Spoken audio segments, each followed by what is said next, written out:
Ser Podcast. Las 8 de Hoy por Hoy en Ser Podcast.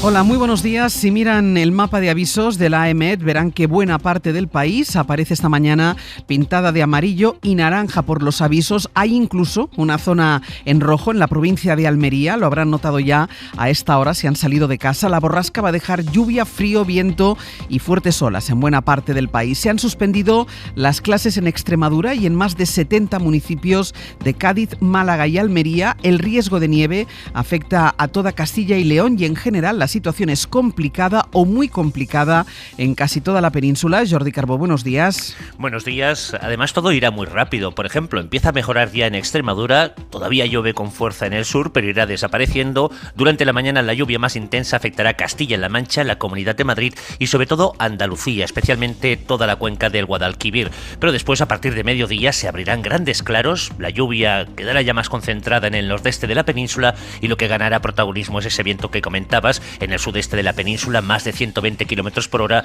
pero en la mayor parte del país serán habituales rachas de más de 80 km por hora. Y para acabar de rematarlo, pues esta nevada que ya empieza a ser intensa y lo va a ser durante la mañana y hasta el mediodía en prácticamente toda Castilla y León, también en la provincia de Guadalajara. Hoy por Hoy Noticias. Ser Podcast. El Gobierno empezó ayer el día con la buena noticia de los datos del paro, que baja del 10% por primera vez en 17 años, y luego se encontró con una nueva derrota en el Congreso que tumba la revalorización de las pensiones. Sin embargo, y a pesar de una evidente debilidad parlamentaria, el Ejecutivo cree que ha encontrado una vía, o al menos una posibilidad, para acercarse a unos socios que necesita si es que quiere aprobar los presupuestos. Sastre, buenos días. Buenos días, Barceló. Con Podemos ha pactado la regularización extraordinaria de personas migrantes. Con Esquerra la financiación, al Endacari Pradales Sánchez lo recibió ayer. La clave, como tantas otras veces, vuelve a estar en Junts, que votó junto al PP y a Vox. Votó lo mismo para tumbar ese alza de las pensiones o la prohibición para desahuciar a personas vulnerables. O sea, Junts votó lo mismo que el PP y Vox. El Gobierno arremete contra el PP. Lo hace Pedro Sánchez en un vídeo en redes sociales. Lo han vuelto a hacer. Otra vez el Partido Popular toma como rehenes a los jubilados y jubiladas de nuestro país, votando en contra de sus intereses de más de 10 millones de pensionistas. Feijóo responde con otro vídeo en redes. Hola, me acerco por aquí porque Pedro Sánchez os está mintiendo. En realidad no es nada nuevo. Lo hace con frecuencia y sobre muchas cosas, pero esta es especialmente burda. Hoy os está contando que el Partido Popular, junto con la mayoría de los grupos del Congreso... Buena parte del punto en el que estamos, del punto político, en el que estamos, se explica en vídeos como estos, pero también ahora escucharán este pasaje de la entrevista que concedió anoche Elmar Saiz, la ministra portavoz en Hora 25. Decimos que Junts votó en contra de la revalorización, igual que el PP y Vox. Verán cómo Aimar le pregunta a la ministra por el voto de Junts. La ministra contesta con el voto del PP. Quien tiene que dar explicaciones y explicar lo inexplicable, Aimar, es el Partido Popular. Y Junts también, que ustedes no le quieren atizar, pero vamos, que ha votado lo mismo. Bien, lo que pasa que está claro que el principal partido de la oposición ha dejado de ser un partido de Estado y los 138 diputados, creo que son del Partido Popular, han dejado de trabajar por España. Y eso es muy grave, Aimar. ¿Y lo de Junts? Bueno, pues evidentemente los grupos políticos tienen que explicar, pero es que el Partido Popular, quiero recordar que el gobierno... Saiz guarda equilibrios con Junts, con quien, en teoría, acuérdate, la relación estaba rota. El hecho es que el Gobierno trata de nuevo de explorar un acercamiento con el partido de Puigdemont. Ana Fernández Vila, buenos días. ¿Qué tal, Ángel? Buenos días. Esa es la estrategia después de la derrota de ayer, tratar de salvar las pensiones con Junts y ofrecer la delegación de competencias a Cataluña en una cuestión clave que es la gestión de inmigración.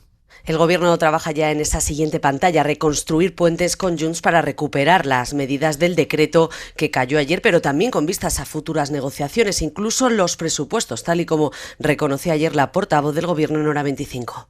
Este engranaje, encontrar lugares comunes, es lo que está haciendo este Gobierno todo el rato. Y esto siempre es positivo para afrontar lo que venga. Se llame ley de presupuestos, se llame decreto para revalorizar las pensiones. La clave para desencallar el engranaje pasa por impulsar de nuevo la delegación de competencias en migración, que es una de las condiciones indispensables de Junts para volver a negociar y que ahora sí Podemos acepta sentarse a discutir tras pactar la regularización de migrantes. Ese es el plan del PSOE, según confirman a las SER distintas fuentes. Hay voces que creen que conviene hacerlo lo antes posible para poder avanzar este trimestre hacia la pantalla final, la de los presupuestos presupuestos que algunos ahora sí ven factible tras estos últimos movimientos. Ana, gracias. A vosotros. Fue por la inmigración por lo que ayer se produjo el otro gran debate en el Congreso después de que el Consejo de Ministros aprobara una regularización extraordinaria de migrantes que puede llegar a afectar a 500.000 de personas. El PP votó a favor hace 2 años de que el Congreso tramitara una iniciativa legislativa que pedía la regularización en el mismo sentido. Feijóo dijo entonces que sería sensible al debate. La Iglesia está a favor del decreto que se aprobó ayer, del cambio legislativo que se aprobó ayer. La portavoz popular, Esther Muñoz, justificaba, sin embargo, el rechazo de su partido. Nosotros no hemos cambiado de opinión. Cuando Feijóo dice que hay que dar soluciones a personas, lo seguimos manteniendo individualizadamente. Lo que no entendemos son las regularizaciones masivas y además vinculadas a la residencia durante 5 meses y no al empleo.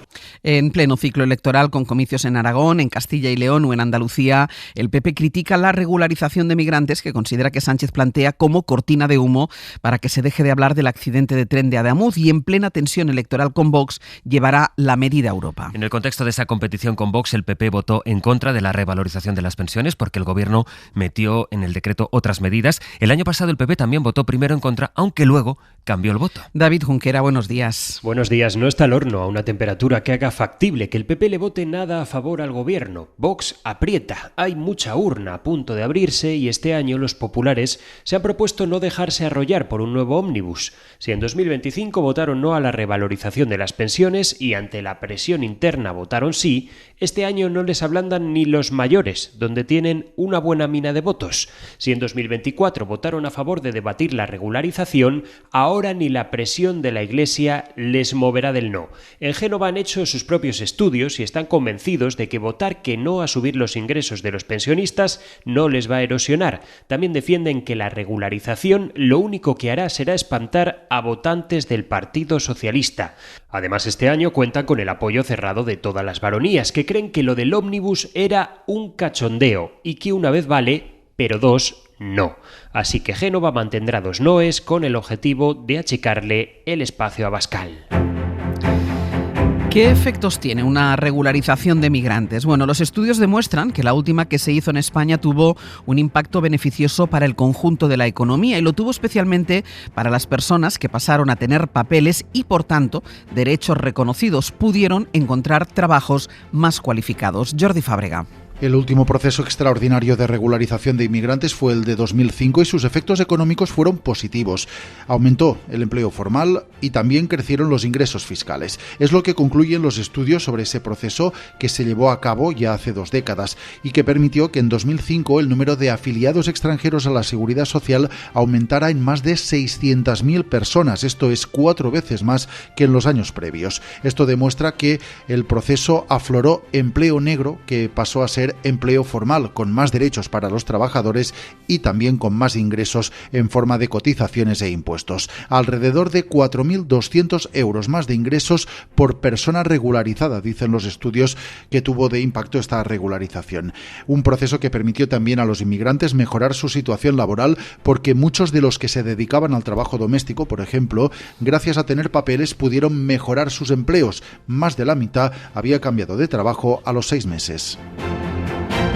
Sobre la investigación del accidente de Adamuz, publica El País esta mañana que en el tramo del siniestro había otras 15 soldaduras como la que colapsó, que unían un carril antiguo con uno nuevo. La Comisión de Investigación de Accidentes ha explicado estos días que eso no es inhabitual, no es extraño. Lo relevante es en qué estado están las soldaduras y los carriles, que es lo que se investiga. El ministro Óscar Puente, que habló de que el tramo había sido renovado completamente, luego aclaró que eso no implica, a su juicio, un cambio de todo el material, incidió ayer después del Consejo de Ministros en esta explicación. De una parte de los tramos de vía, en concreto en el punto del accidente, es intrascendente desde el punto de vista que ahora nos preocupa, que es el de la seguridad. Ninguna incidencia ha tenido en la causación del accidente y, por tanto, cualquier disquisición sobre la renovación o no de algunos tramos de carril es irrelevante para el accidente que nos ocupan. El Boletín Oficial del Estado acaba de publicar hace media hora las ayudas que aprobó ayer el Consejo de Ministros para las familias de los afectados de los accidentes de Adamuz, también el de Gelida, ayudas por valor en total de 20 millones. Se pueden solicitar desde ya. El Gobierno tramita una petición de indulto para el exfiscal general del Estado, Álvaro García Ortiz, que fue condenado por el Supremo al entender que fue él quien filtró el correo con la confesión de 2 delitos fiscales del novio de Isabel Díaz Ayuso. 2 ciudadanos han pedido el perdón de Álvaro García Ortiz y el Ministerio de Justicia ha iniciado los trámites. Pedro Jiménez. Justicia ha recibido una petición de indulto para Álvaro García Ortiz. La suscriben 2 ciudadanos particulares que se basan en razones de justicia y equidad para solicitar el perdón para el exfiscal general del Estado. El departamento que dirige Félix Bolaños ya ha activado el procedimiento y ha pedido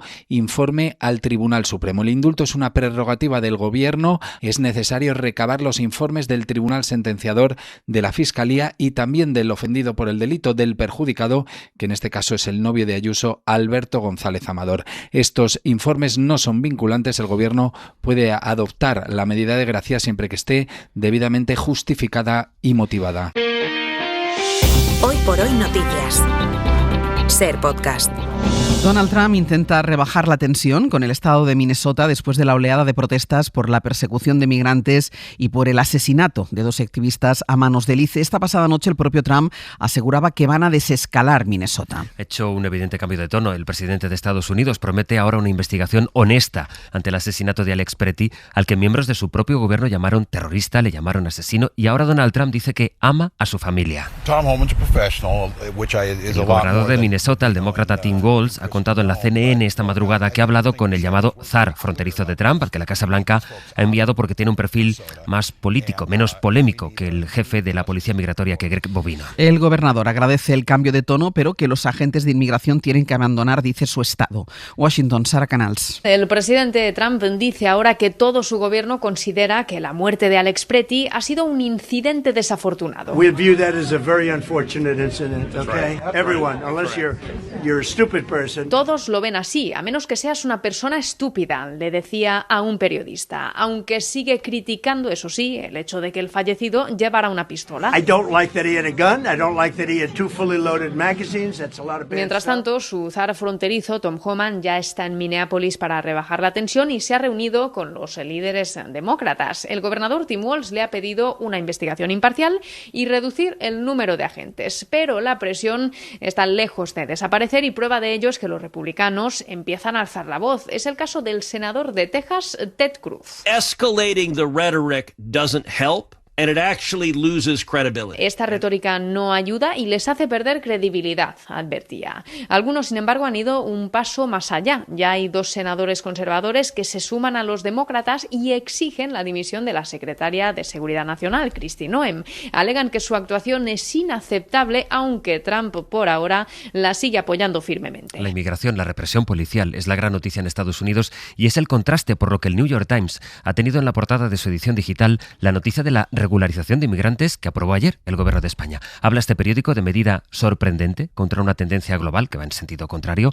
y detalla en qué consiste la decisión española en comparación con las políticas de Trump. Dice este rotativo, el New York Times, que el Gobierno intenta presentar a España como un faro, escriben, para los migrantes. En Italia se ha desatado una enorme bronca política en cuanto se ha sabido que serán agentes del ICE, de esta policía contra los migrantes, la que escoltará a los atletas olímpicos de Estados Unidos, que van a participar el mes que viene en los Juegos de Invierno que se celebran en Milán. Corresponsal en Italia, Joan Solés. ICE in quanto tale non opererà mai in Italia. Como policía de fronteras no operarán nunca en Italia, ha asegurado el ministro italiano del Interior, Piantadosi, en relación a los agentes del ICE que deberían llegar en los próximos días para garantizar la seguridad de los participantes estadounidenses y de los secretarios de Estado Vance y Rubio en los Juegos Olímpicos de Invierno. Todo lo contrario de cuanto ha dicho el vicepresidente ministro de Exteriores Tajani, el ICE, ha añadido, no es la Gestapo. Si verranno per colaborare. Si llegan, va a ser para colaborar con la policía italiana. También nosotros, ha recordado Tajani, hemos ido a los mundiales de Alemania para colaborar con su policía. Con la nuestra policía, a colaborar con la policía tedesca. En cualquier caso, el alcalde de Milán, Sala, figura clave en los Juegos Olímpicos de Invierno, es rotundo. Como alcalde y como ciudadano italiano, ha afirmado Sala, no quiero que este cuerpo de policía privado, que actúa en la absoluta ilegalidad, que mata, llegue a Italia. El alcalde de Milán del Partido de los Verdes Europeos no es el único que se expresa con esta firmeza. Tiene el apoyo de toda la oposición en bloque, contraria también a la presencia de agentes de fronteras de los Estados Unidos en Italia. Las 8 de Hoy por Hoy en Ser Podcast. Los sindicatos van a pedir a la patronal una subida de salarios de al menos el 4% al año de aquí a 2028. La propuesta llega en algunos sectores al 7% y en ella se incluye que los salarios más bajos crezcan algo más deprisa que los que ya son más altos. Estefanía Salvatierra. Los sindicatos tienen lista la propuesta que harán a la patronal de cara al próximo acuerdo para el empleo y la negociación colectiva. El ANC es el marco sobre el que se asientan la mayoría de los convenios colectivos y que protege a más de 11 millones de trabajadores. UGT y comisiones obreras plantean un incremento salarial del 4% por cada uno de los 3 años de vigencia del acuerdo, de aquí a 2028, a lo que se añadiría un 1,5% adicional en función del IPC. Para los salarios más bajos, los que están hasta un 30% por debajo del salario medio anual, el texto recoge un complemento adicional del 3%. Una propuesta, decía Unai Sordo, dirigida a los salarios que se quedan entre el SMI y la media salarial. La gente cada vez se tiene que gastar más en universidad o atención a la dependencia. Eso, en familias con salarios de 1.300, 1.400 o 1.500 euros, directamente implica que todas las mejoras salariales se los está comiendo la vivienda y otros gastos estructurales de las familias. Para minimizar el impacto de la vivienda, los sindicatos proponen alojamientos vinculados al empleo o ayudas públicas. Para no perderte ningún episodio, síguenos en la aplicación o la web de la SER, Podium Podcast o tu plataforma de audio favorita.